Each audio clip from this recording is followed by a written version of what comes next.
Bueno, pues vamos a empezar con la mesa. Se escucha. Empiezo a presentar a los participantes de la tercera mesa de debate, que es sobre evaluación, como podéis ver.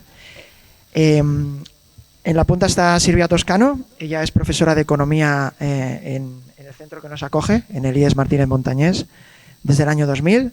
Ha ocupado diferentes cargos directivos y actualmente es vicedirectora y coordinadora del programa del Diploma de Bachillerato Internacional en este centro, como he dicho. Luego tenemos a Miguel Ángel, que estaba en el banquillo y como hemos tenido una baja de Elena, pues Irene le dijo, empieza a calentar, que saldrás, y lo tenemos de sustituto y estamos muy contentos. Para los que no lo conozcáis, Miguel Ángel es doctor en Ciencias de la Educación por la Universitat de les Illes Balears y es licenciado en Educación Física por el INEF de Barcelona. Actualmente ejerce de inspector de educación en Baleares, por lo tanto en una mesa de evaluación con el lío que tenemos montado, pues tener un inspector es importante. Y sigue impartiendo clase como profesor asociado en el máster de formación del profesorado en la Universitat de les Illes Balears. Recientemente ha formado parte del grupo de expertos que ha elaborado un informe llamado Análisis y propuestas para la mejora del sistema educativo y los currículos de educación infantil, educación primaria, ESO y bachillerato en las Illes Balears. También ejerció como director en su día y es autor del libro Escuelas que enseñan, el conocimiento sí importa, además de variados y ricos artículos sobre el DUA, sobre las competencias digitales, sobre la comprensión lectora, muy recomendables. Después tenemos a Javier Mestre, es catedrático de enseñanza secundaria en la especialidad de lengua castellana y literatura. Lleva 25 años dando clase en institutos de pueblo y fue director en uno de ellos, en el de Segura de León, en la provincia de Badajoz, durante 3 años.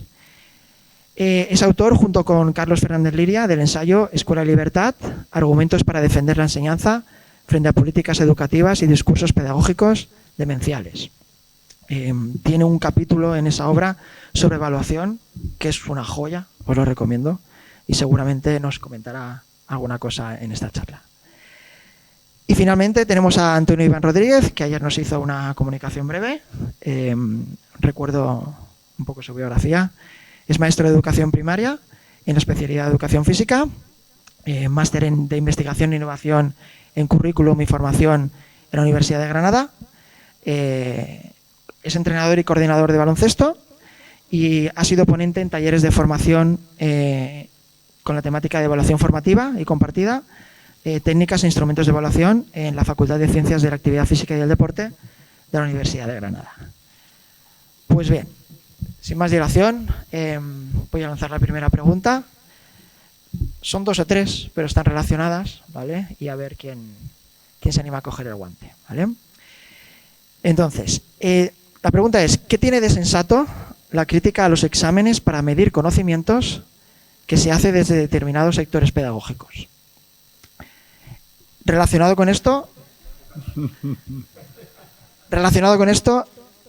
¿se puede sostener un sistema educativo eliminando la evaluación sumativa? Y voy un poco más allá. ¿Se puede medir el aprendizaje?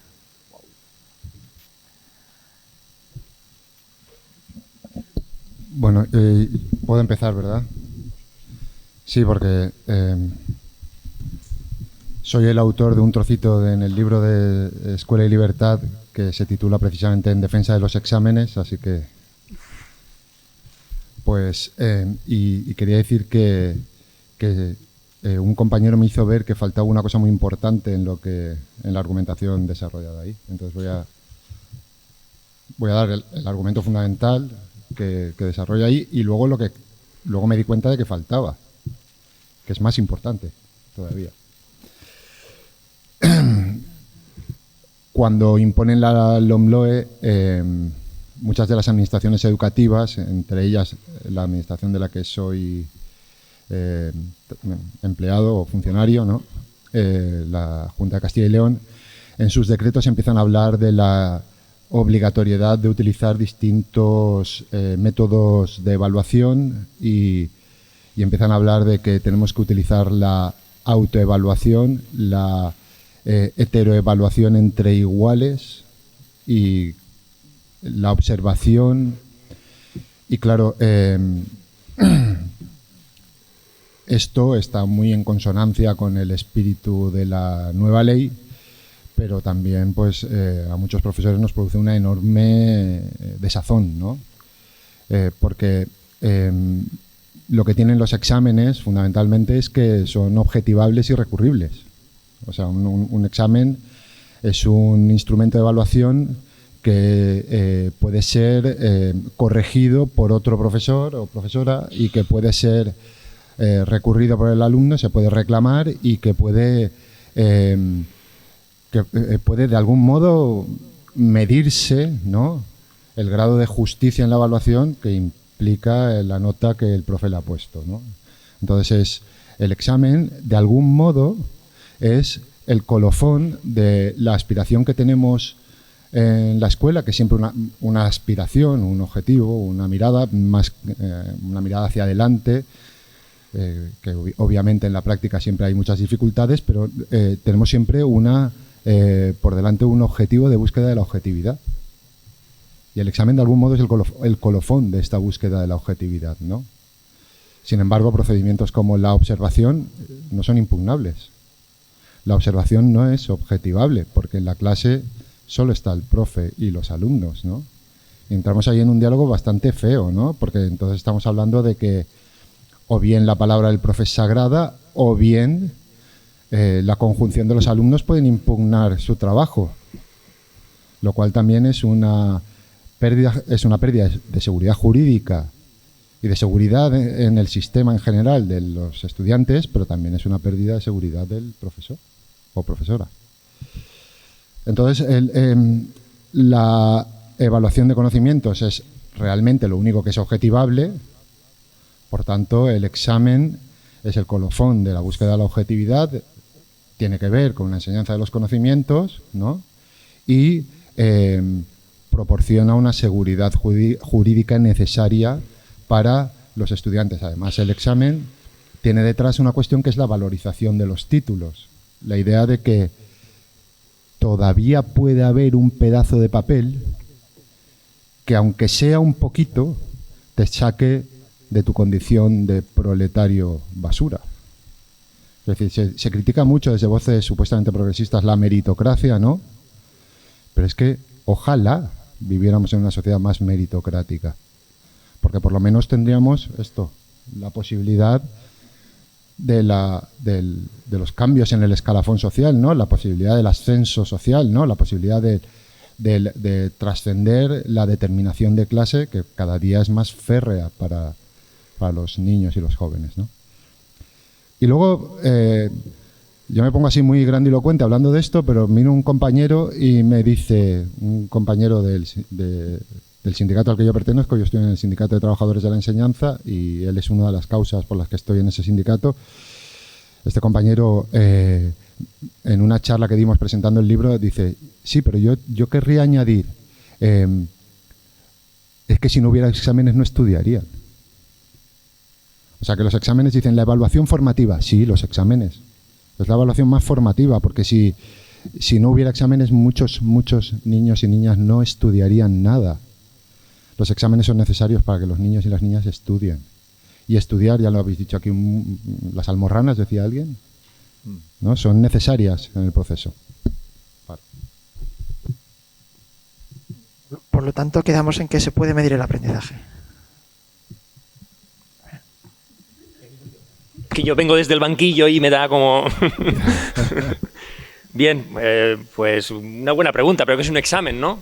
Un examen puede ser desde recordar, ¿no?, algunos conceptos, algunas ideas, a hacer un razonamiento sobre una noticia periodística a partir de algunos hechos o conceptos trabajados en clase, ¿no? Y por tanto requiere de razonamiento, ¿no? Que hay más competencial, se dice, que razonar, ¿no? Entonces, claro, los exámenes, lo que sí que sabemos que la investigación nos avala es que los exámenes son un excelente instrumento para el aprendizaje. Eso es evidente. No diría tanto que es como un colofón, sino que es una parte fundamental del proceso de aprendizaje. efectivamente, coincido perfectamente con lo que comenta el compañero, que hay todo un trabajo de estudio, de esquematización, bueno, que es previo al examen y es lo que te permite después poder acceder a ciertos conocimientos y cierto pensamiento al cual no accederías si no tuvieras que reflejar por escrito o verbalmente en un determinado momento aquello trabajado en clase. Por tanto, tiene un papel formativo bastante relevante, pero el examen no se acaba todo. El examen sirve también de detectar las dificultades. ¿Qué hace el alumno con lo no aprendido? ¿Qué hacemos nosotros con lo no aprendido generalizadamente que hemos detectado? Por tanto, tiene un enfoque, para mí, muy potente desde la perspectiva formativa.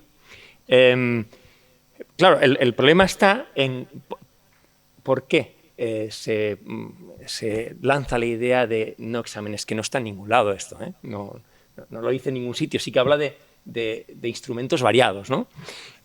Claro, el tema es que actualmente para obtener el título de eso, por ejemplo, ya no necesitas pues mostrar que has adquirido unos conocimientos básicos y unos hábitos vinculados a determinadas áreas y materias.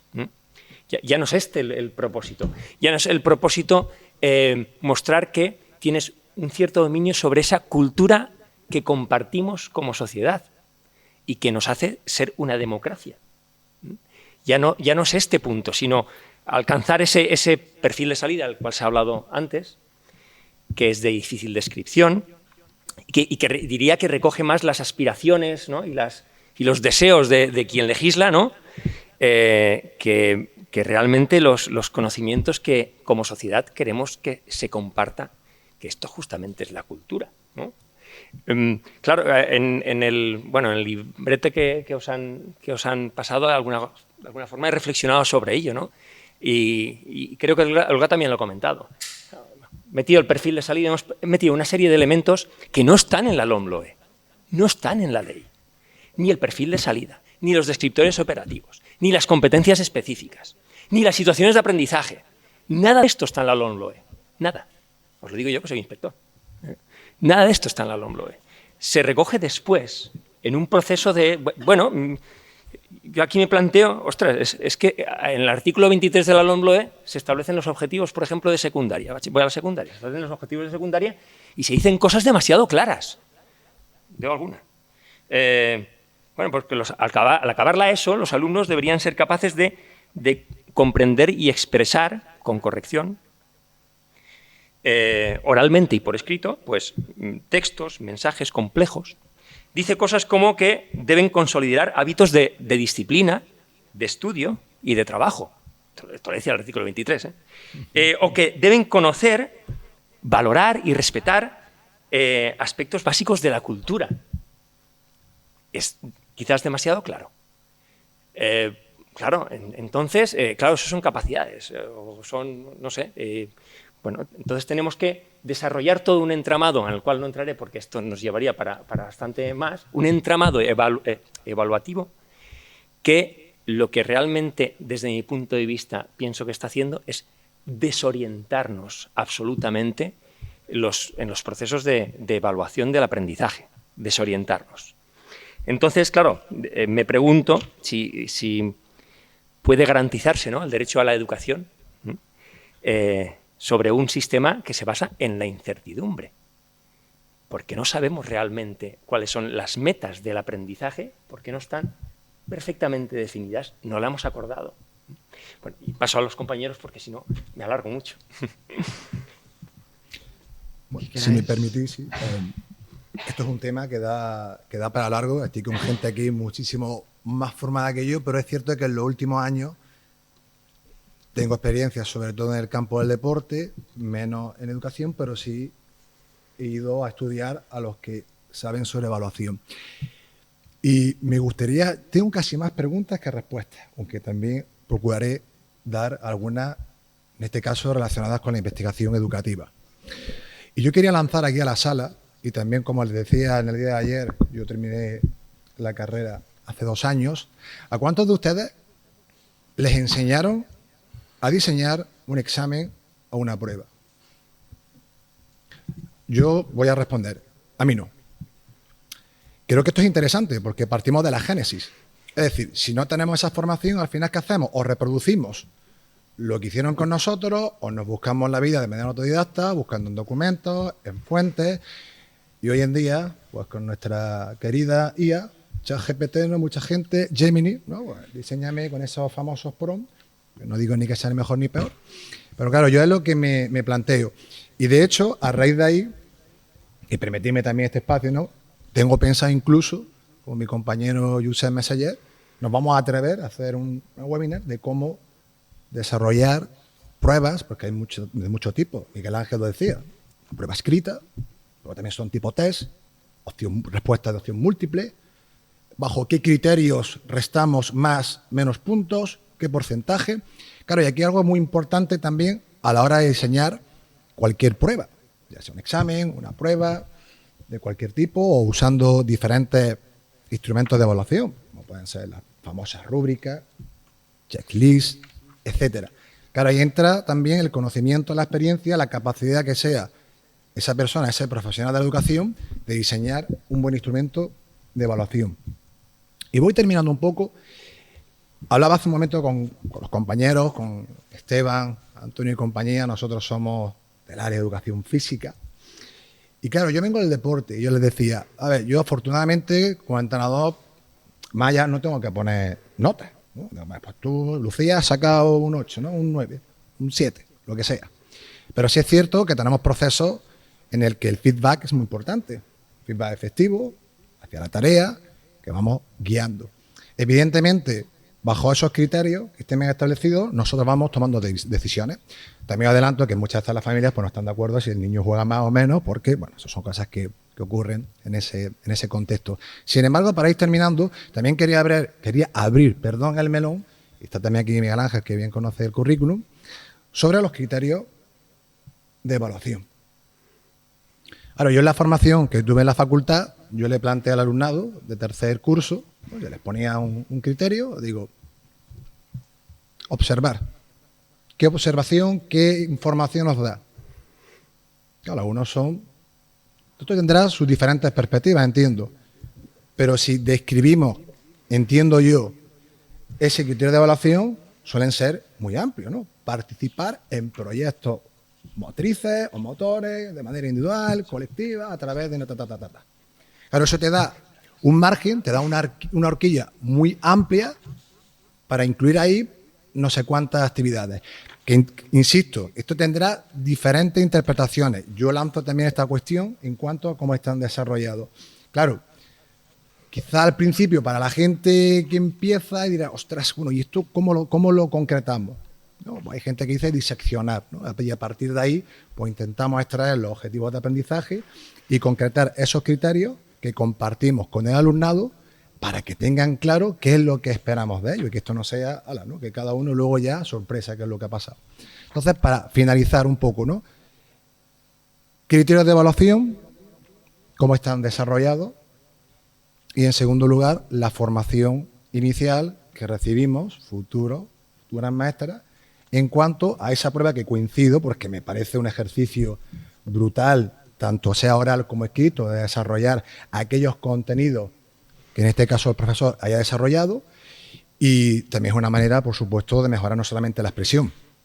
Y además digo, y me van a perdonar, pero lo saben, también en la facultad, cuando hacen los trabajos grupales, famosos trabajos grupales, también cómo se evalúa, pues ahí todos participamos con nuestro documento Drive, y aquí pues cada uno que hacemos, copia aquí, cada uno aporta un poquito, otro poquito, otro poquito. Claro, los que somos un poquito más exigentes y quizás ya gastamos canillas, como en mi caso, ¿no? Pues también tenemos ciertas experiencias, y claro, como esa evaluación, la nota es una y es tal, pues claro, los que somos más exigentes, claro, al final tú haces también de evaluar y decir, ostras, oye, pues tú no estás involucrado lo suficiente, la redacción del texto pues está de aquella manera, hay tantas, hablando de falta de ortografía, ¿no? Y también ahora estas últimas oposiciones, un poco la polémica que ha habido sobre ello, y creo que son cuestiones que yo intento ir a la génesis, a la base, para a partir de ahí construir y ver qué elementos podemos mejorar en ese sentido. Sí. Yo es que has dicho los criterios de evaluación y yo necesito, Sí, yo necesito tocar esos criterios de evaluación, ¿no? iba a decir algo parecido, ¿no? Porque Sí, ¿cómo? sí. Lo siento. eso, ¿no? Añadir algo a cómo están redactados, ¿no? Cómo se pueden interpretar esos criterios de evaluación. El tema de los criterios de evaluación, si me simplemente un matiz, o un matiz, no.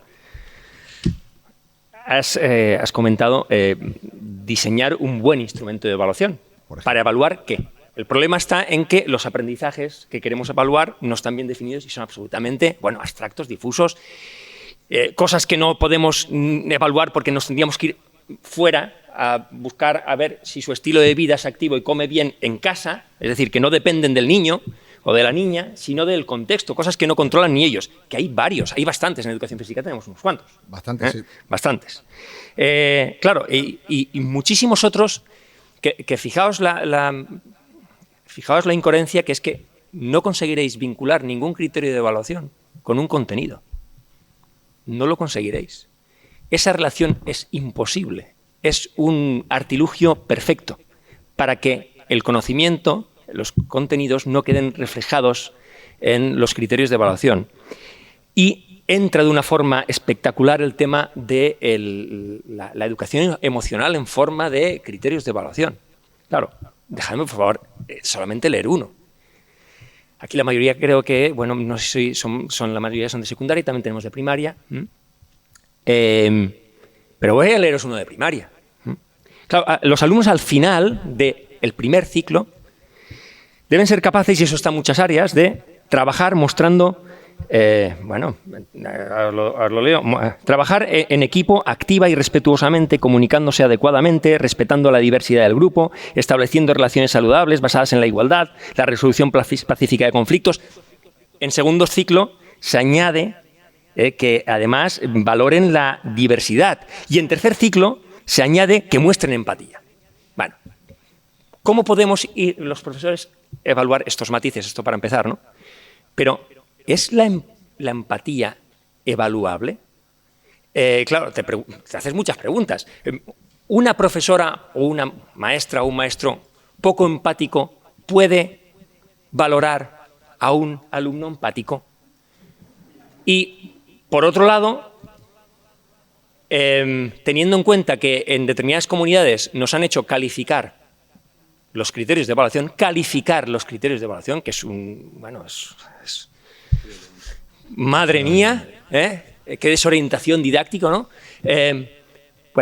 Pues este tipo de criterios de evaluación los cuales tú tienes que calificar, me pregunto, por ejemplo, de la empatía, si no es contradictorio y perjudicial valorar negativamente la empatía para mejorar la empatía. O dicho de otra forma, ¿no es poco empático valorar negativamente la empatía? Bueno, entonces entro en un bucle que en el cual... Gracias. Muy bueno, Miguel. Sí. Adelante, Javier. Sí, yo quiero leer una competencia específica de mi área de lengua, ¿no? Dice: motivar el conocimiento sobre la estructura de la lengua y sus usos y reflexionar de manera progresivamente autónoma sobre las elecciones lingüísticas y discursivas con la terminología adecuada para desarrollar la conciencia lingüística, para aumentar el repertorio comunicativo y para mejorar las destrezas tanto de producción oral y escrita como de comprensión e interpretación crítica. Entonces, claro... Claro. ¿Me puedes repetir la pregunta? ¿No? Sí, dicho esto, así como profe de lengua, me pongo a mirarlo muy atentamente y digo, no hubiera sido... Evidentemente lo que han intentado evitar como competencia específica es, ¿sabe lo que es un sintagma? Podéis hacer un análisis sintáctico de la oración. No. ¿Sabe lo que es un sintagma? ¿Sabe lo que es una oración? ¿Es capaz de establecer, ¿no? Las relaciones gramaticales que existen en un texto, ¿no? Algo así. Se podría haber formulado así, de una manera mucho más sencilla y ahorrándose no solamente estupideces, sino también cosas que van completamente en contra de la lingüística, ¿no? Como eso de la conciencia lingüística, ¿no? Cuando los lingüistas sabemos perfectamente que hablamos de manera completamente inconsciente, ¿no? En fin, y otra cosa que quería decir sobre lo que has dicho tú de que le pones un criterio ante los compañeros. Lo del perfil de salida no es nuevo. Lo del perfil de salida estaba, es que no me lo sé el número, estaba ya en el decreto, en la orden 65-2015 de 21, 65-2015 de 21 de enero, de desarrollo de la LOCE, ¿no? De la ley de Aznar. Sí, la LOMCE. De la LOMCE, perdón, no de la LOCE, de la LOMCE. Y ya establecía el concepto de perfil de salida y ya hablaba de que la enseñanza tenía que ser competencial, ¿no? Lo que pasa es que los docentes en aquel tiempo estábamos todavía entrenados en esta especie de desobediencia pasiva porque teníamos todos muy claro que lo que teníamos que hacer era más o menos enseñar, y entonces había una especie de, vamos, que no le hicimos ni puto caso. E hicimos bien, ¿verdad? Y este decreto, yo recuerdo cuando mis compañeros lo miraban y lo mirábamos ahí en el instituto, decían, ¿pero están locos? Decíamos, ¿están locos? ¿Qué pretenden? ¿No? Bueno, pues ahora, en la actualidad, Castilla y León nos da una hoja Excel que la llaman, jódete, mapa de relaciones criteriales, incluso inventan palabras, mapa de relaciones criteriales, y resulta que a cada criterio de evaluación, no como en el decreto, no como en los decretos de currículum en los que cada competencia específica está relacionada con un grupo arbitrario de descriptores operativos, es que cada criterio de evaluación está relacionado con 3 o 4 descriptores operativos de las competencias básicas o clave. Y entonces nos dan una hoja así de cálculo, ¿no? Con cada uno de los criterios de evaluación de nuestra asignatura, y entonces le tenemos que poner a cada criterio una nota, y eso entra en una especie de mare magnum caótico, porque se ponen en conexión los de todos los profes, los 10 profes que le dan a ese alumnito, y de ahí sale, por arte de Birli Birloque, la nota final de competencia. ¿Y no te parece una estructura colosal maravillosa? Sí, sí, es maravilloso. Además, da la impresión de que es muy científico, ¿no? Porque empiezas a ver, o sea, es mucho tecnicismo, ¿no? Empiezas CCL2, ¿no? Sí, STEM 7, ¿no? Por decirlo metafóricamente, es como si le dieras al interruptor, cuando le aprietas al criterio de evaluación, poner la nota, le das al interruptor, que ilumina a través de un cableado que no se ve, porque ese cableado no se ve. La caja negra, ¿no? La caja negra ilumina el camino al perfil de salida. Y luego tenemos el perfil de salida, que sabéis que es muy relevante en cuarto de la ESO, porque el decreto de currículum dice expresamente, el nacional dice expresamente, que no se deben tener en cuenta los suspensos en las asignaturas, sino solo el perfil de salida para la titulación. Entonces, cuando sale por arte de Birli Birloque la nota tal, resultado, llevo ya 2 cursos, 3 cursos ya, creo que son, ¿no? Joder, cómo pasa el tiempo. Con alumnos de primero de bachillerato con la lengua suspensa y que están intentando abrirse camino en primero de bachillerato de manera catastrófica, porque algunos vienen con unos niveles bajísimos, pero curiosamente tienen aprobada la competencia lingüística. Y dices, ¿y esto cómo puede ser? ¿No? Y dice la administración, podéis ponderar por las asignaturas el peso de las competencias específicas y de las competencias generales, ¿no? Pero claro, empiezas a ver las competencias clave, ¿no? Y dices, ¿cómo podemos ponderar? A ver, en lengua dices, vale, pues lo que digan los profesores de lengua es muy significativo para la nota en competencia lingüística.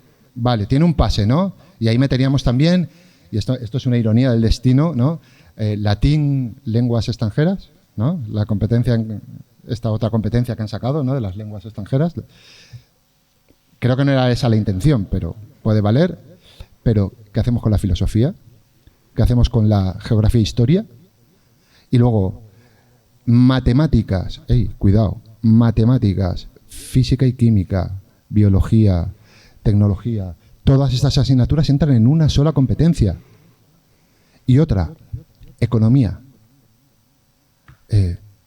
¿son los que tienen que valorar la competencia emprendedora? ¿Es eso el estudio de la economía? ¿No? Ahí hay un prejuicio ideológico brutal, ¿no? ¿Es eso el estudio de la economía? ¿No? Quiero decir que nos dicen, sí, podéis ponderar, podéis arreglarlo para que haya un reparto por asignaturas. Mentira. Lo han hecho específicamente imposible. Lo han hecho específicamente imposible. Está muy bien esto que ha escrito Miguel Ángel, ¿no? Porque casi con toda probabilidad fue así, ¿eh? Perdona, y una cosa más. Os decía esto del decreto que no es que los profes viejos estamos acostumbrados a pasárnoslo por el forro, ¿verdad? Y yo lo sigo haciendo. Hostia, igual me ven. Yo lo sigo haciendo. Mirad, de verdad lo digo, ¿eh? Estoy deseando tener una reclamación y plantear un contencioso. O sea, estoy deseándolo. Estoy deseando que la inspección me tumbe una resolución. Siempre recibimos. Para llegar a un contencioso. Para lo que me queda en el convento, ¿no? Yo estoy dispuesto incluso a gastarme el dinero, contratar abogado, lo que haga falta, o a ver si convenzo al sindicato, igual me ayudan. Pero que llegar a un contencioso y que se tengan que pronunciar los tribunales, ¿no? Porque, no sé, yo tengo muy clara mi condición de funcionario, etcétera, ¿no? Pero es que veo a mis compañeros más jóvenes que están los pobres que les sale humo de las orejas. Porque se están tomando tan en serio la ley que, en serio, se están volviendo locos. O sea, que se están volviendo locos. Y los veo en unas conversaciones hablando de aditio. Y están reproduciendo la caja mágica de la Junta en su propia contabilidad personal de las calificaciones, ¿no? De una manera atroz, brutal, ¿no? Y ellos mismos están todo el rato diciendo, ¿pero esto cómo puede ser? ¿No? ¿Cómo puede ser si yo veo que este niño tendría que estar suspenso y me sale aprobado? Eso les pasa constantemente. Y algunos profes viejos estamos en las juntas de evaluación y en la CCP y en los claustros diciendo, pasáoslo por el forro, no son más que papeles, vamos a seguir enseñando, vamos a resistir pasivamente, porque es lo que nos queda. Por ahora es lo que nos queda, tenemos que resistir pasivamente, porque gracias a eso el sistema educativo español ha sobrevivido a unas agresiones brutales de leyes anteriores y seguimos formando gente que luego incluso en el extranjero se la rifan, pero porque los profes hemos seguido dando clase y haciendo exámenes, etcétera.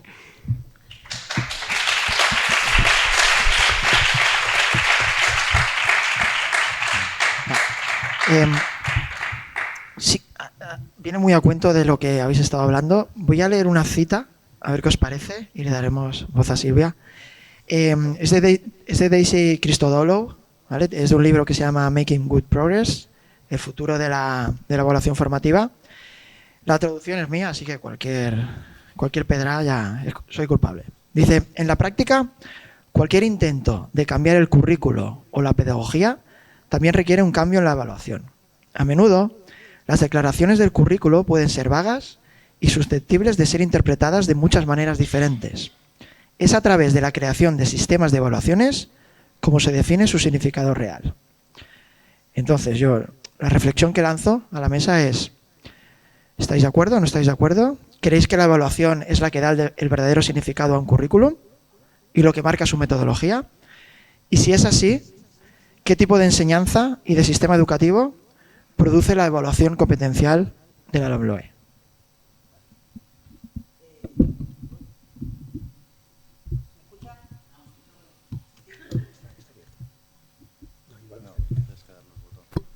Ahora, vale, perfecto.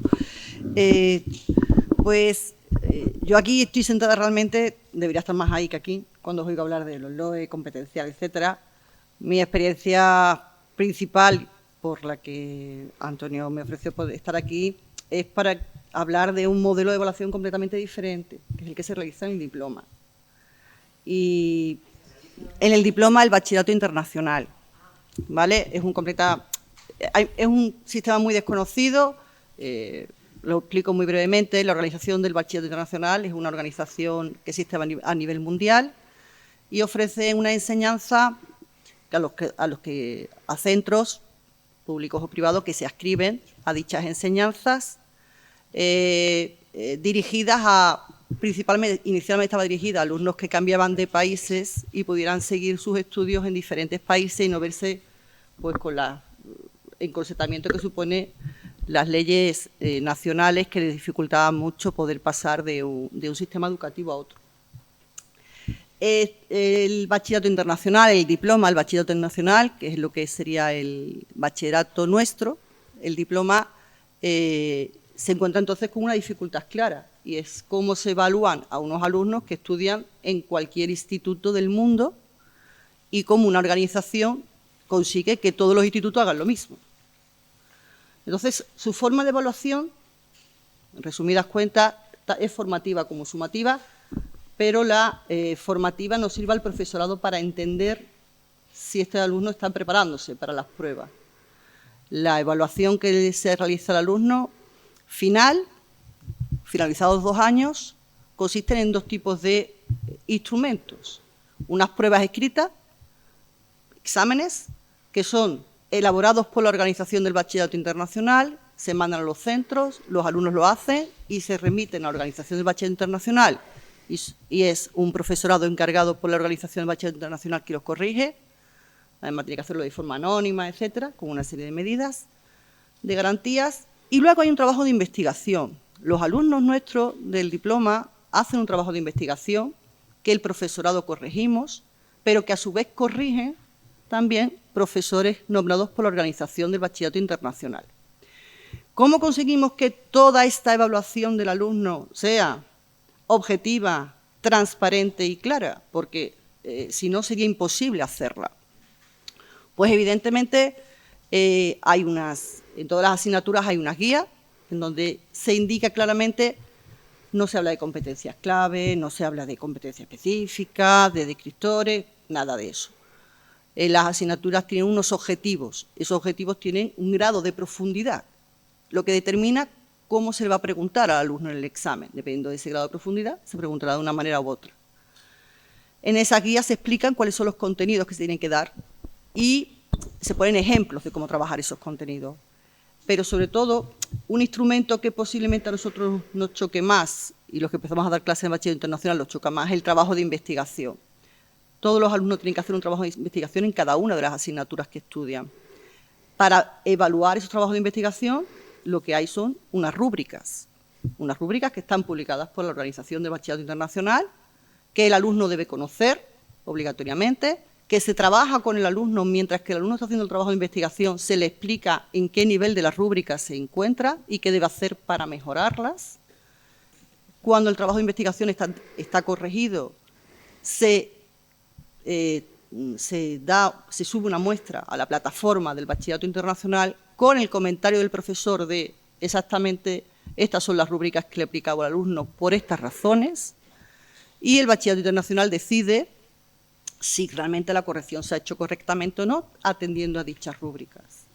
Entonces, el proceso es francamente objetivo porque todos sabemos, desde el minuto 1, alumnos y profesores, sabemos qué le van a pedir en cada parte de la evaluación, tanto en las pruebas escritas como en el trabajo de investigación. Se utilizan diferentes instrumentos de evaluación sumativa con el alumno, porque su nota se basa tanto en las notas de las pruebas escritas como en el trabajo de investigación, obligatoriamente.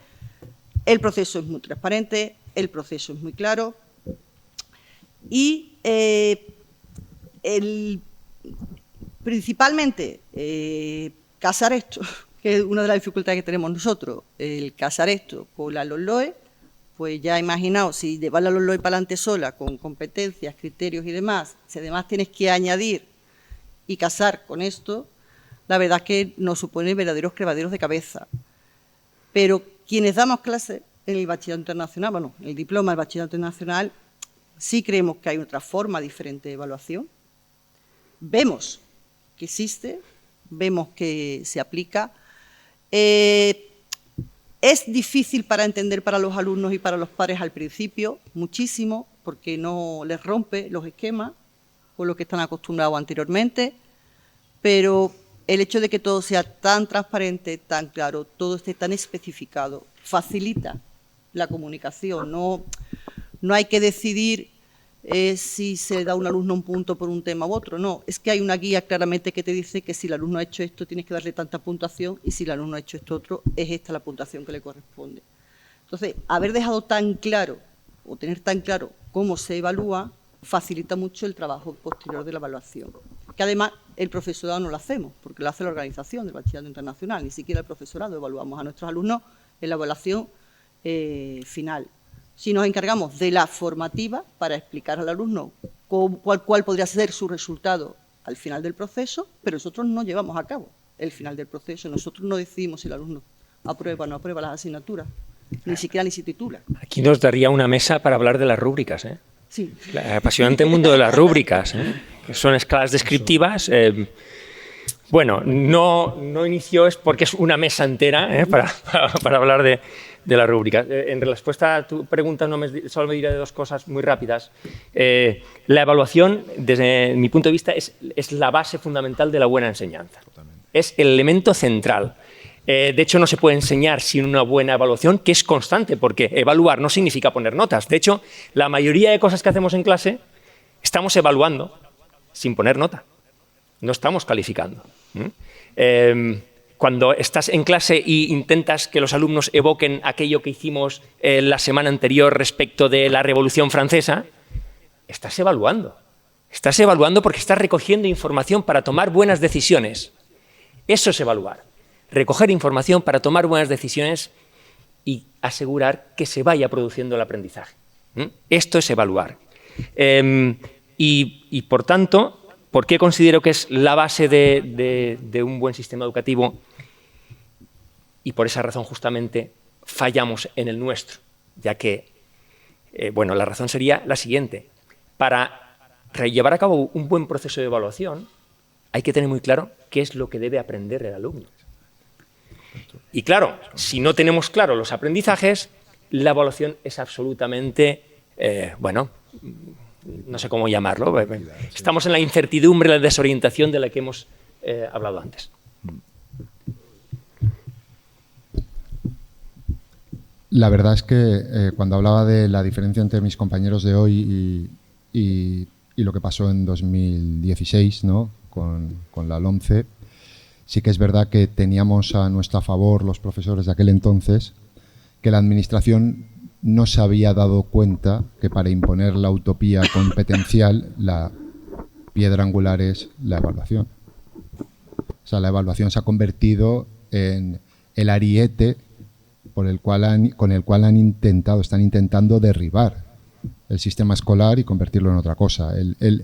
La evaluación es tan central en el sistema que lo que han hecho ha sido atreverse a una formulación radical de la evaluación, atreverse a decir que los niños al final no van a repetir curso, atreverse a decir que se puede conseguir el título de la ESO sin aprobar ni una sola asignatura.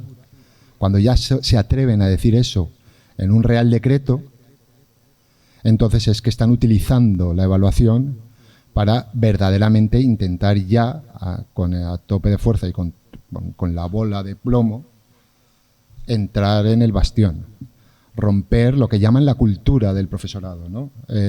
Todas las reformas, cuando los informes internacionales hablan, por ejemplo, de la cuestión de la repetición, hablan de que hay resistencias y las llaman la cultura, ¿no? La cultura establecida entre el profesorado, ¿no? Para romper esas resistencias se utiliza la evaluación, porque todos sabemos que al final, socialmente, lo que hay detrás del proceso evaluativo es la nota y la promoción, ¿no? Y como esas son ya las decisiones de poder, entre comillas, que se toman en la escuela, pues si metemos el sistema este demencial ahí, entonces ya pues tenemos ganada la mitad de la batalla. Esto a muchos profesores nos lleva a nuevas formas de resistencia. Por ejemplo,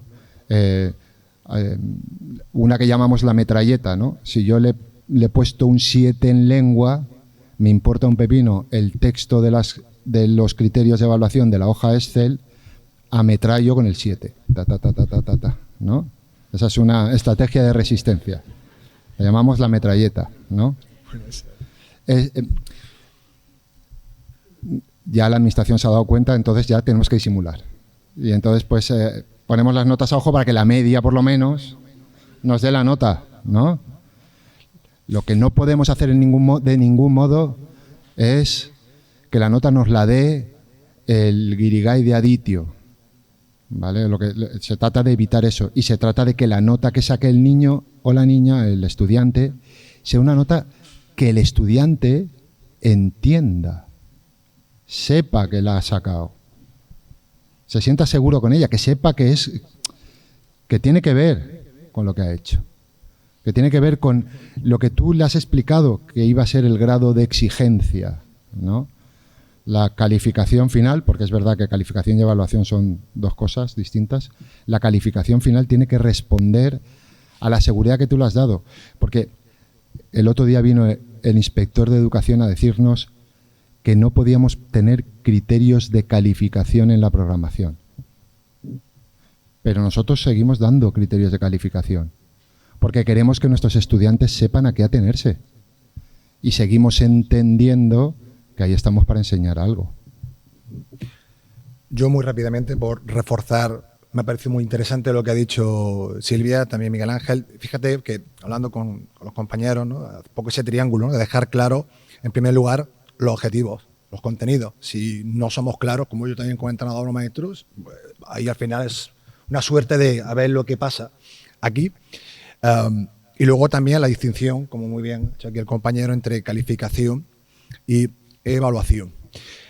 Aquí sí me gustaría, quiero generar un poco de debate y disonancia, porque hablando de la primera cuestión que ha planteado Paco, en cuanto a los exámenes y las pruebas, a priori, según corregirme si me equivoco, se ha señalado que son pruebas objetivas. Claro, yo en muchas ocasiones pienso, claro, supongamos que está todo bien definido, contenidos, objetivos, criterios, pero ¿qué ocurre si ese mismo examen, supongamos aquí en la mesa, lo ha hecho el alumno X, primero lo corrijo yo, tú y tú? ¿Queréis que pondríamos la misma calificación?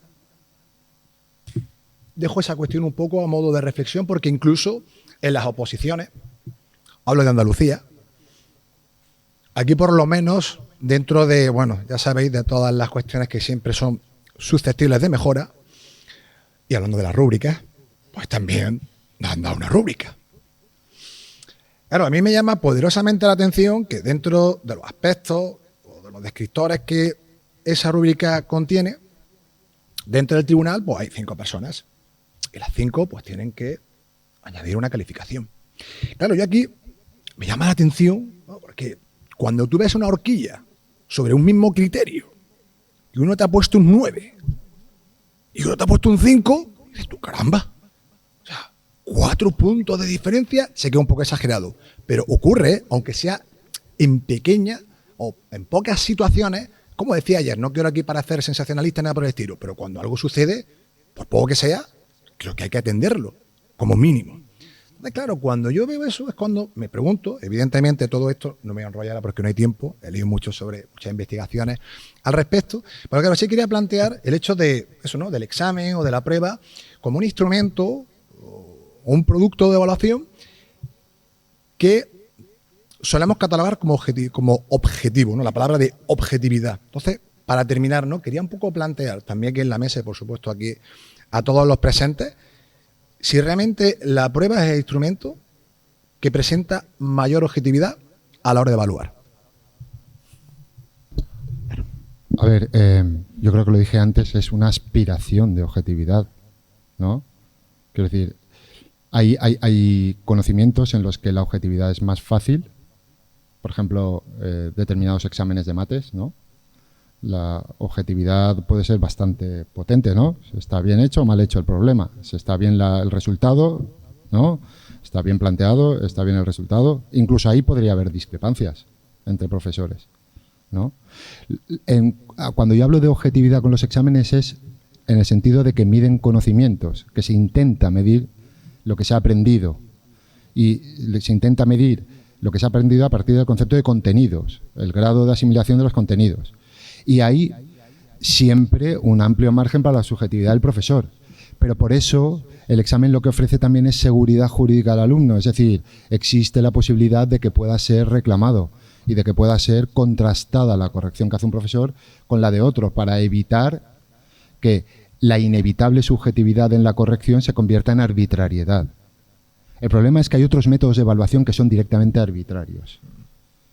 Y la arbitrariedad, cuando ya la propia ley es pura arbitrariedad, a ver por qué el criterio, a ver por qué la competencia específica número 2 tiene que estar asociada al descriptor operativo CCL3 Es una locura. y no al 4, ¿no? O sea, que hay un componente en el currículum tan grande de arbitrariedad. Quiero decir que estamos acabando. Yo creo que lo que se diseña aquí es: vamos a aprobarlos a todos porque nos vamos a quitar problemas. Vamos a reducir el fracaso escolar, pero a saco. ¿Vale?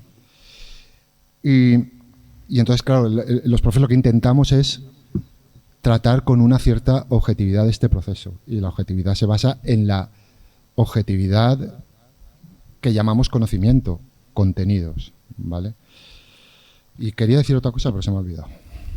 Vale, pues yo, mientras te viene a la cabeza, sí que os voy a lanzar la última pregunta y os voy a pedir brevedad porque queremos que haya un intercambio, ¿vale?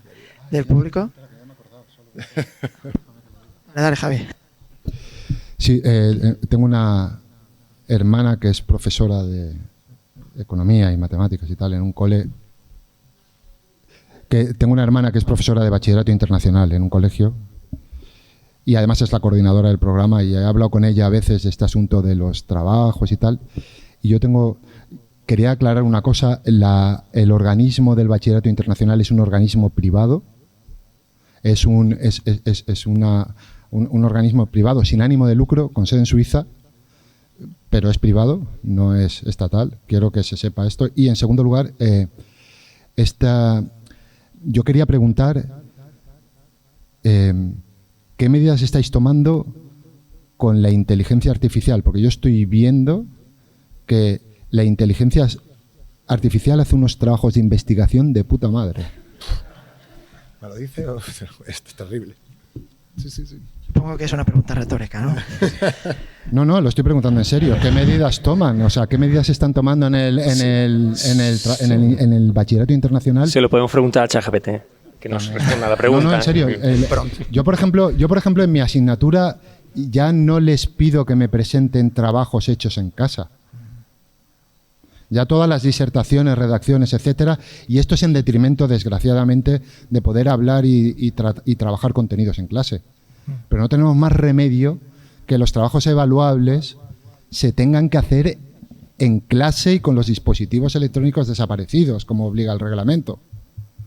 Porque, es que es evidente que en casa los chavales recurren de una manera sistemática a la inteligencia artificial y están perdiendo muchas destrezas y muchas capacidades por esto. Yo, si me permitís una anécdota muy rápida, Paco. Pero tiene que ser de 30 segundos. Telegráfico, ¿sabes? Como diría que he querido. ¿Sabes? Es que cuando al principio irrumpió el ChatGPT, permitidme que comente esta anécdota, en el pasado máster, uno de los exámenes, una de las pruebas tipo test, se hizo en el ordenador. Yo estaba allí, claro, sin querer, pues vas mirando y veías cómo la gente se salía de la pantalla, copiaba, pegaba y le pasaba al ChatGPT la pregunta para darle la respuesta. O sea que en vivo y en directo, cuando no se tenía todavía los Mavis para ellos, que fueron los primeros en este sentido en conocer la IA, y por eso termino, el melón de la IA abre un abanico que va a tener que modificar por completo los procesos de evaluación. No, nos tiene que devolver a la pizarra el papel y el lápiz, punto. Bueno, esto lo voy a plantear como la primera pregunta del público. Entonces no estáis obligados a contestarla a todos, ¿vale?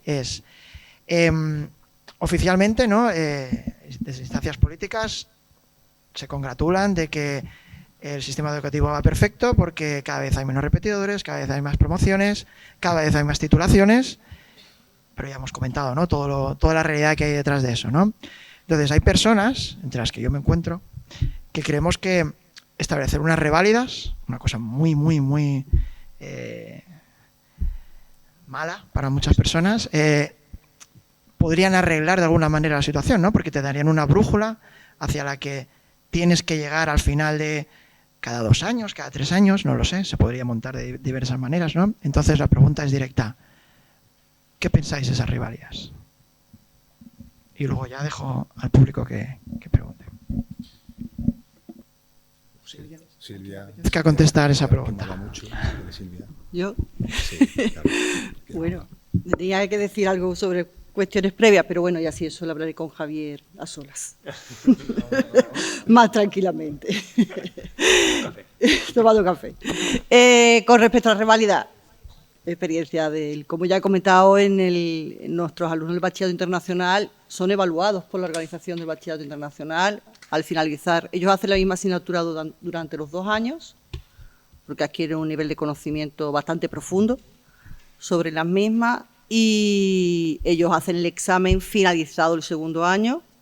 Durante un mes están haciendo exámenes, porque todas las asignaturas tienen varios exámenes, aparte de trabajos de investigación que se han entregado unos días antes, y a ellos les funciona. Y estamos hablando de alumnos de 16, 17 años que se van a enfrentar en el examen de mayo a conocimientos incluso que empezaron a dar en septiembre del mes anterior, de primero, es decir, muchos meses antes. Entonces, la dificultad principalmente con respecto a esa prueba de reválida es qué contenidos serían los que entrarían y cómo se prepararía, porque nosotros somos conscientes de ello y tenemos que ir arrastrando los conocimientos a lo largo de los 2 años. No podemos dejar conocimientos atrás, porque si no vuelves a aplicar un conocimiento que aplicaste en septiembre de primero, cuando el alumno se examina en mayo de segundo no se acuerda. Entonces, evidentemente, los conocimientos se tienen que ir arrastrando todo el tiempo. De ahí la importancia, por ejemplo, de que sea la misma asignatura durante los 2 años, porque eso le permite profundizar a ese nivel en esas asignaturas. Con respecto a las asignaturas del nacional, sí es cierto que hay asignaturas de plantear una rivalidad en cuarto, por ejemplo, que el grado de conocimiento del alumno se va haciendo sobre los cimientos que se han creado en los cursos anteriores, ¿no? Podemos entrar unas matemáticas a lo mejor, o un idioma extranjero, pero ¿qué sucedería entonces en una historia? Donde un año estudian historia, otro año estudian geografía. ¿De qué se haría esa reválida? ¿Y cuándo se prepararía esa reválida?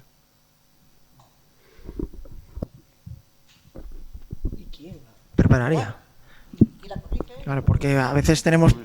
Sí, bueno, simplemente realmente es que hay más preguntas que respuestas. O sea, no podemos tocar el tema en esta fase final, ¿no? Para empezar, una reválida implica una evaluación externa, ¿vale? ¿Cómo se combina la evaluación externa con la interna? ¿Qué organismo la lleva a cabo? Y con qué homogeneidad o heterogeneidad entre las diferentes comunidades.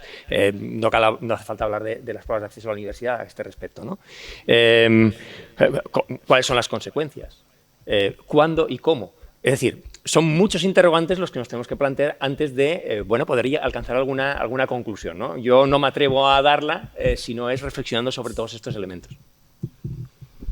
Yo creo que antes de plantearnos reválidas, hay que plantearse una impugnación del tinglao legislativo actual, ¿no? Del currículum actual y de algunos aspectos de la ley actual.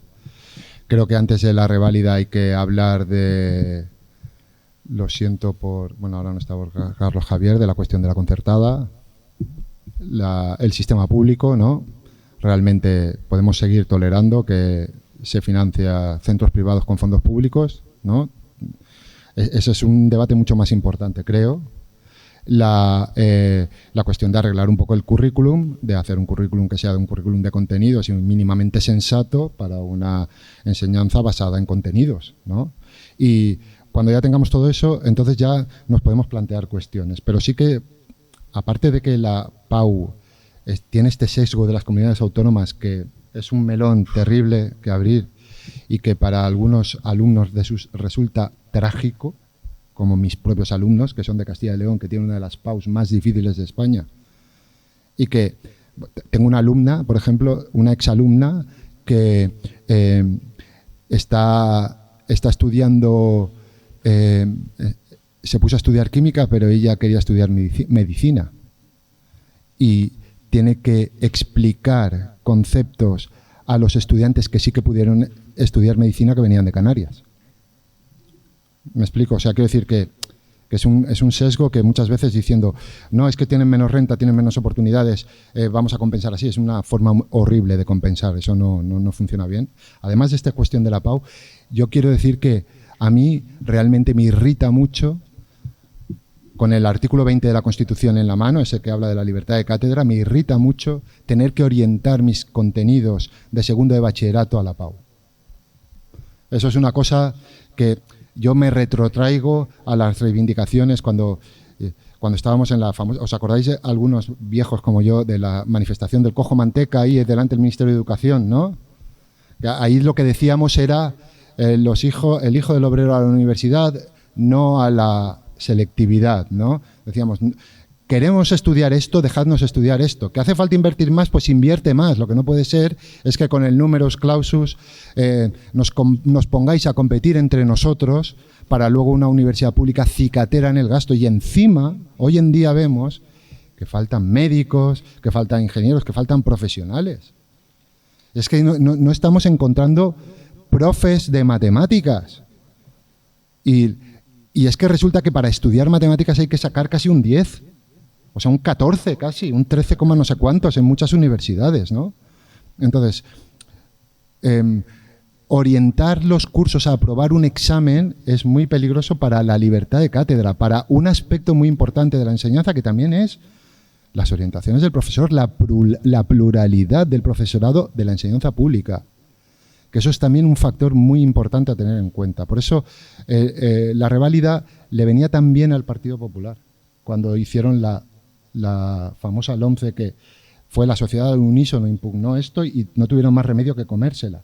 La reválida les permitía a ellos siblinamente planear un sesgo ideológico en muchas materias a partir de los contenidos evaluables de la reválida.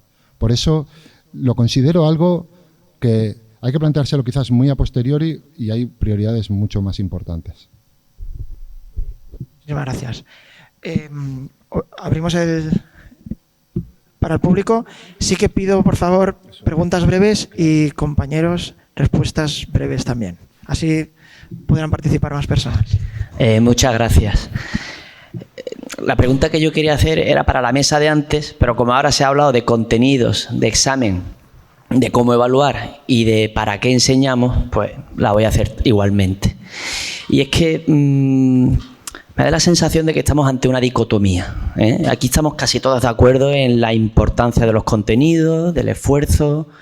Todos estamos de acuerdo en que el examen es una buena forma de evaluar, quizás no perfecta, pero también hay formas excelentes de plantear un examen, con razonamiento, con asociación, con lectura comprensiva, con creatividad, con pensamiento crítico, y esto es aplicable a la historia, a la geografía o a la química.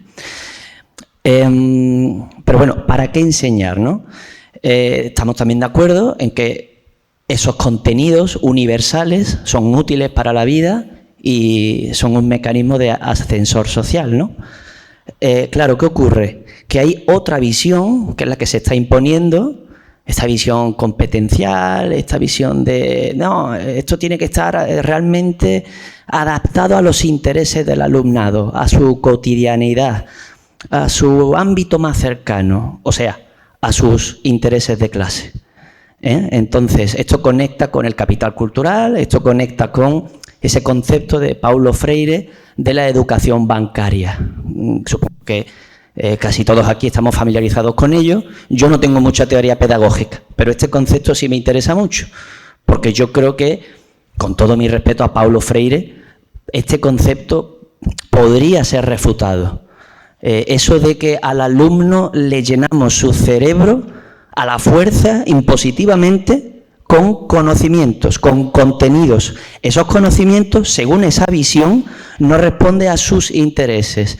Es decir, aprender el funcionamiento del aparato respiratorio o la importancia de la Revolución Francesa o aprender sobre Góngora y Quevedo, eso no responde a los intereses del alumnado porque no responde a sus intereses de clase y, por tanto, la educación no será emancipadora, ¿no? Esto es el concepto de esta educación bancaria.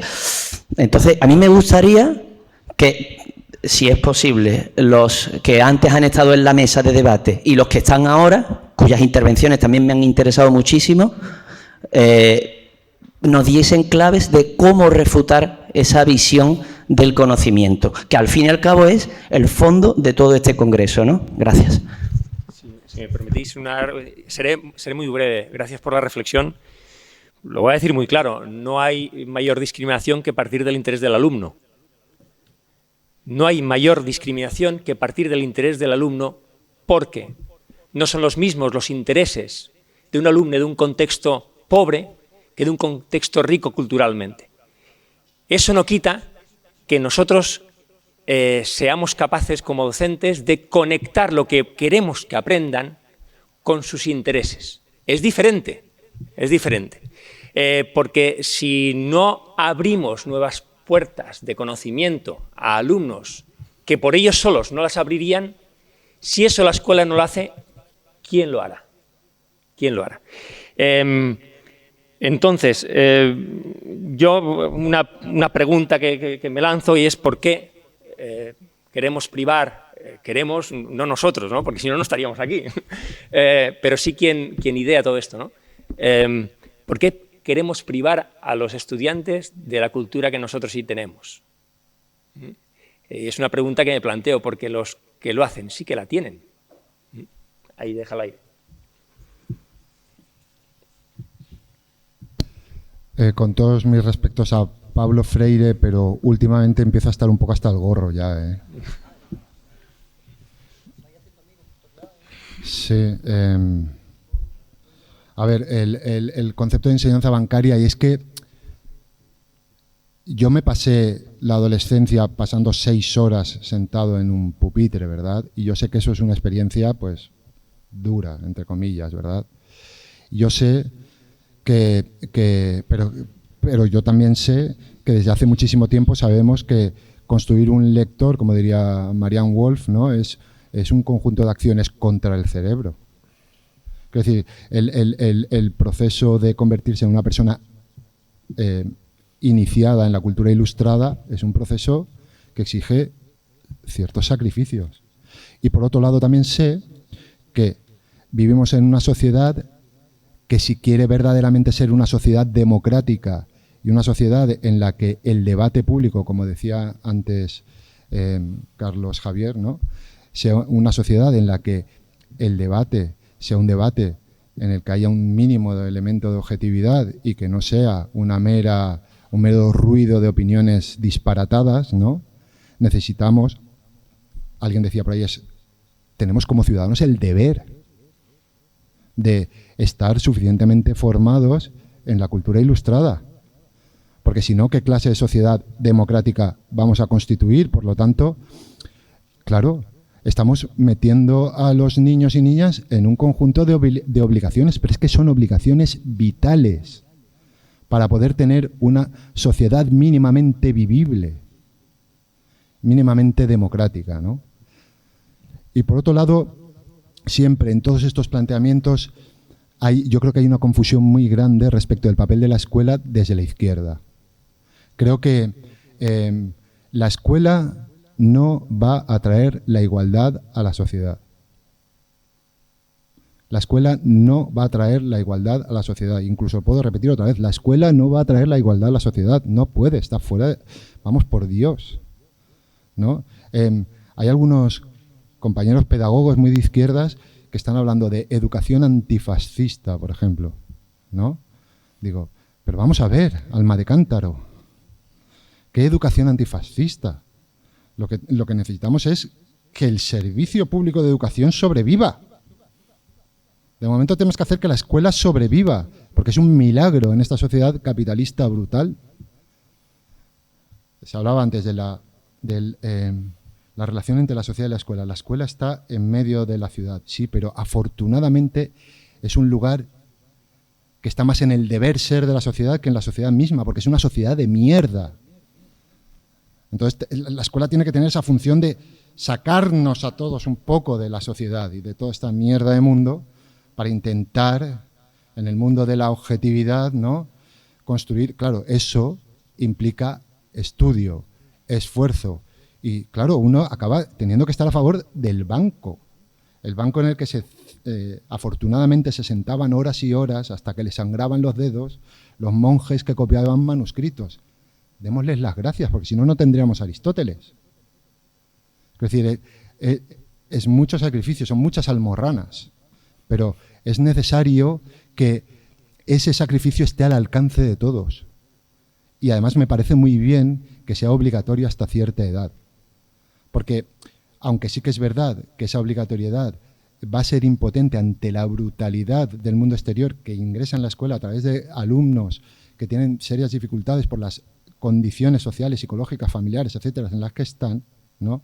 Sin embargo, siempre nos da la oportunidad de que muchos puedan conseguir acabar formándose como una persona iniciada en el mundo de la ilustración. Y entonces, ¿es eso un ascensor social? Pues cada día menos. Cada día vemos más ingenieros, licenciados o graduados, etcétera, que están en la precariedad, que dicen, es que no me sirve de nada.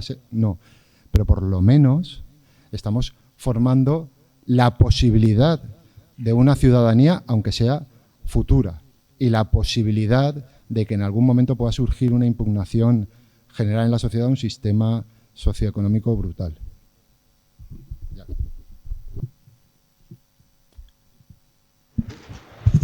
¿Más preguntas?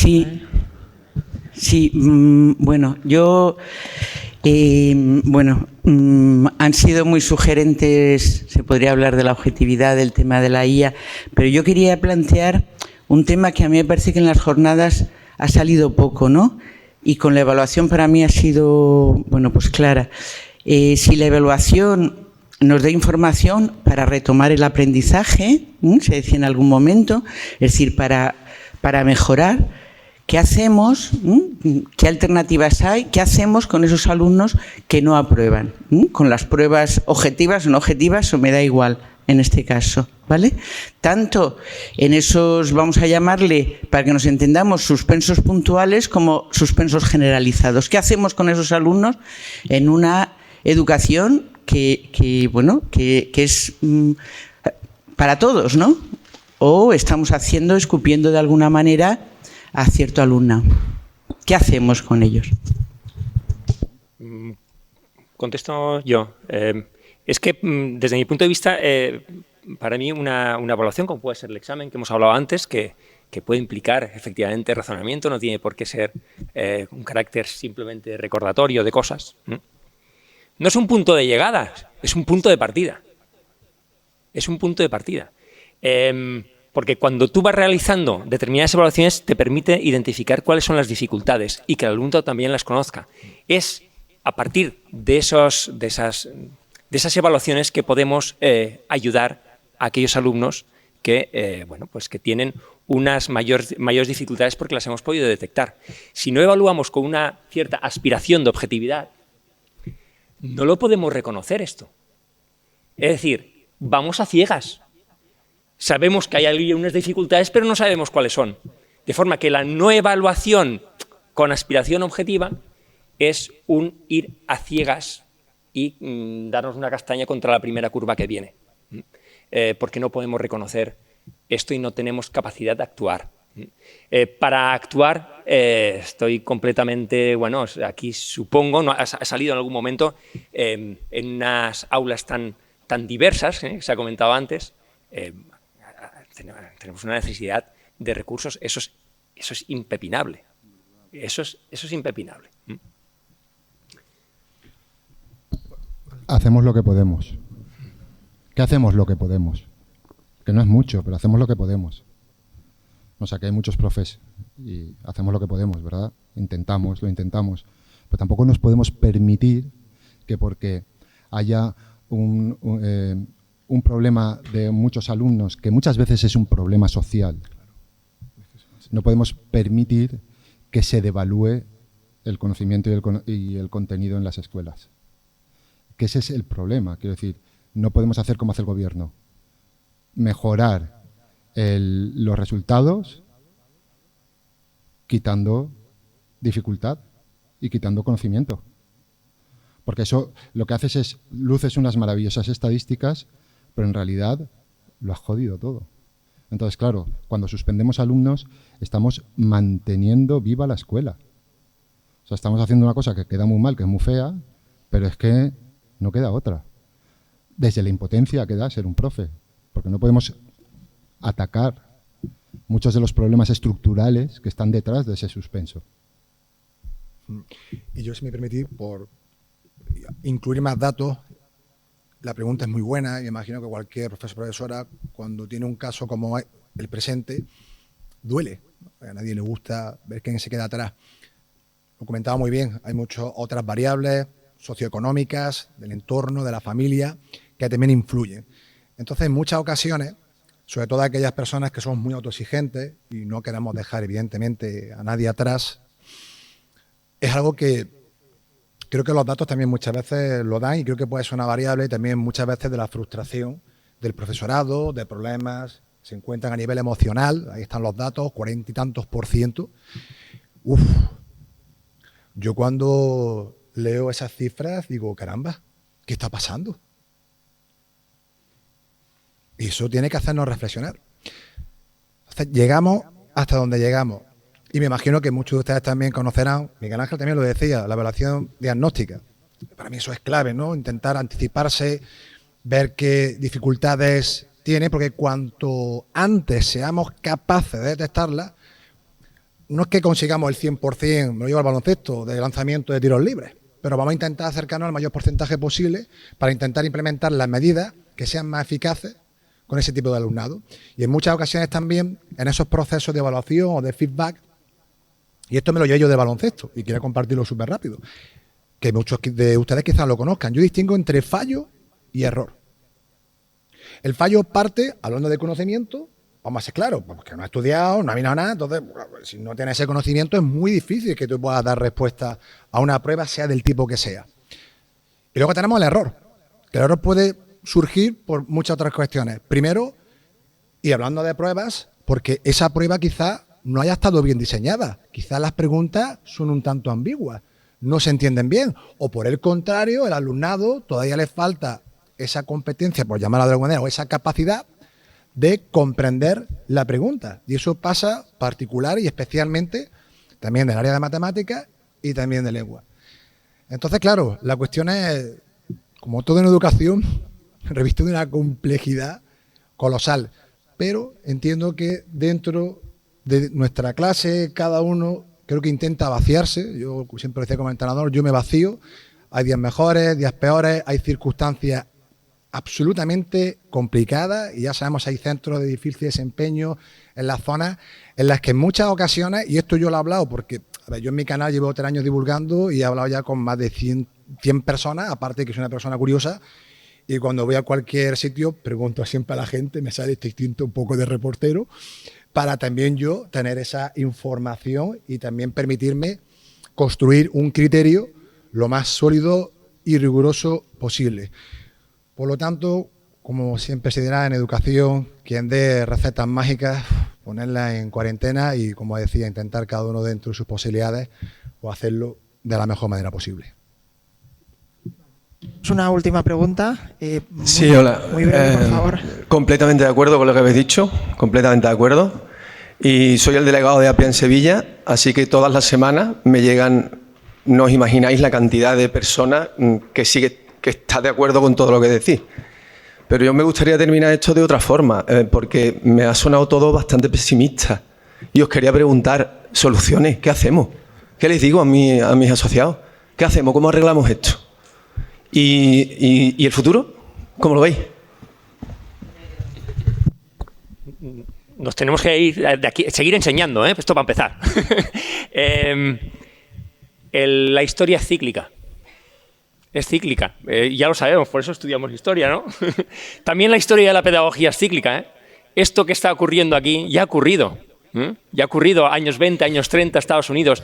esta inquietud, estos profesores que se reúnen para plantear qué está pasando con esta nueva educación, que no es nueva, que se está implantando, ya ha ocurrido. Y siempre salimos, y salimos hacia adelante. Por tanto, yo creo que bueno, me gustaría dar esa visión positiva, ¿no?, de la educación. Yo diría lo primero que resistir es vencer, así que hay que estimular en los compañeros la resistencia. Me parece fundamental que se generalice en los claustros un discurso de resistencia. De resistencia, si queréis, pasiva.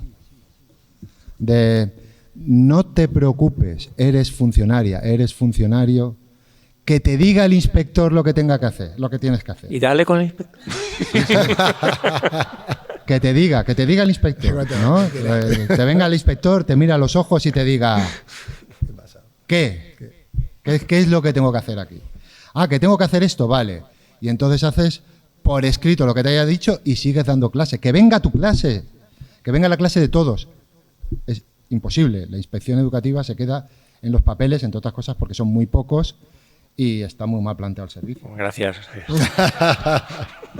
Entonces, lo primero resistir es vencer. Lo segundo, creo que tenemos que reimpulsar un poco el debate público en la medida de nuestras posibilidades. Creo que podríamos intentar buscar algún tipo de provocación para un debate cara a cara con los adversarios, digamos, ¿no? Con los responsables del dislate o con las fuerzas, unas más progresistas, otras menos. Yo creo que hay dos debates, uno el de la LOMLOE y otro que se ha quedado un poco de lado en el Congreso, pero que creo que es muy importante, que es la cuestión de la enseñanza privada y la privada concertada en particular, ¿no? Estas dos cuestiones yo creo que hay que llevarlas de nuevo al debate público, hay que insistir en que estén en el debate público y que se produzca una sinergia entre el debate público y las llamadas a la resistencia que se puedan escuchar en los claustros. Carlos Fernández Lidia y yo escribimos el libro que escribimos porque pensábamos ingenuamente que iba a ser un gran acicate para los profesores y profesoras y tal.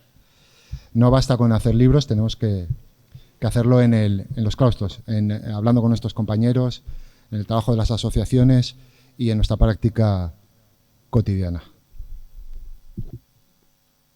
Pues finalizamos con la tercera y última mesa de debate. Muchísimas gracias a los cuatro, que Silvia se tenía que marchar, ya me lo había dicho, a las dos. Gracias a todos por las preguntas.